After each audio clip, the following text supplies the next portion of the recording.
रायगड जिल्ह्याच्या पेण येथील गणपतीवाडी स्टॉपजवळ घडलेल्या भीषण अपघाताने संपूर्ण पेण शहरावर दुःखाचा डोंगर कोसळला आहे। घडलेल्या या दुर्घटनेत पेण शहरातील 2 तरुण मित्रांचा जागीच मृत्यू झाला। एका क्षणात 2 कुटुंबांनी आपला आधार गमावला आहे। या घटनेने शहरात एकच शोककळा पसरली आहे।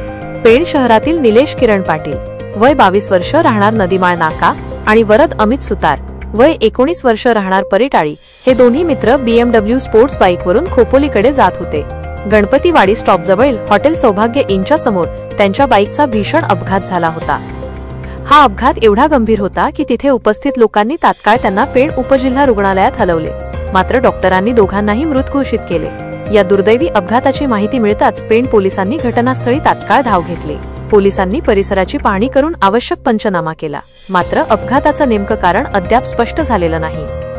बाईकचा वेग, रस्त्याची स्थिती किंवा इतर कोणते कारण होते का याचा तपास सध्या पोलीस करत आहेत। संबंधित प्रकरणाची नोंद पेण पोलीस ठाण्यात करण्यात आली असून पुढील तपास सुरू असल्याची माहिती आहे। या अपघाताने दोन्ही तरुणांचे कुटुंब, मित्रपरिवार, नातेवाईक आणि ओळखीचे सर्वजण हतबल झाले आहेत। निलेश आणि वरद हे दोघेही अत्यंत अभ्यासू, हसतमुख आणि समाजात रमणारे होते। त्यांच्या जाण्याने 2 कुटुंबांवर दुःखाचा डोंगर कोसळला आहे।